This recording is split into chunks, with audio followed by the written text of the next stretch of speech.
Pokea Injili na kulihubiri neno la Mungu kwa uvumilivu wote na mafundisho. Sasa askofu mpya atavikwa pete ya kiaskofu ambayo ni kielezo cha mamlaka na utawala wake katika dhamana aliyokabidhiwa na kanisa.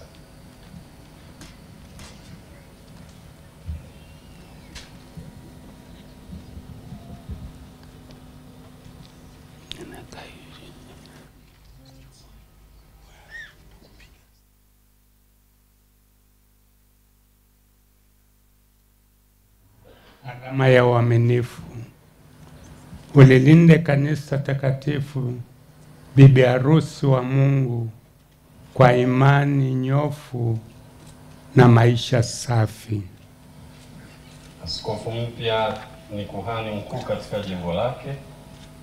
Atavalishwa mitra, kofia kubwa, kama kielezo cha kiongozi mkuu wa makuhani katika kuwatakatifuza watu waliokabidhiwa na Mungu.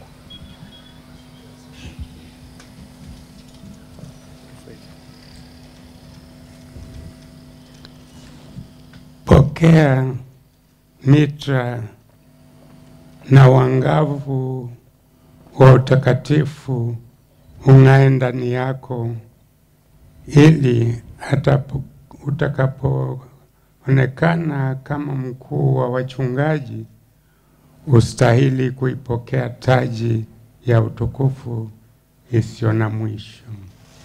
Askofu mpya atakabidhiwa fimbo ya kichungaji, ni kielezo cha uchungaji mwema anaopasika kumshuhudia katika kulisimamia kanisa la Mungu.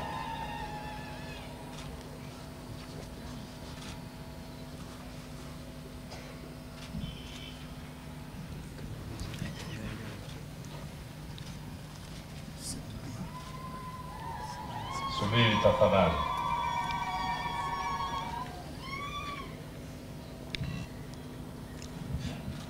Pokea bakora,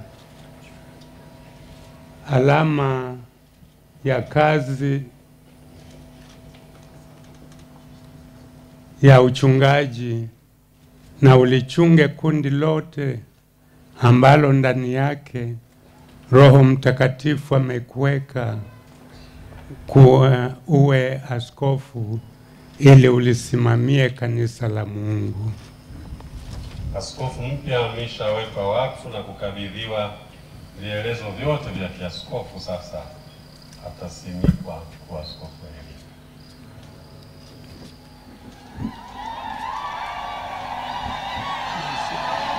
Balozi wa Baba Mtakatifu Askofu Mtuangelo,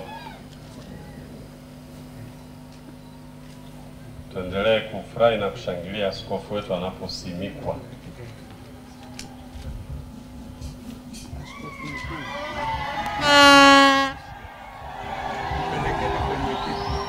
Askofu mkuu wa Metropolitan ya Mbeya, ambayo Iringa ni sehemu yake, na balozi wa Baba Mtakatifu wanampeleka kumketisha katika kiti kumsimika.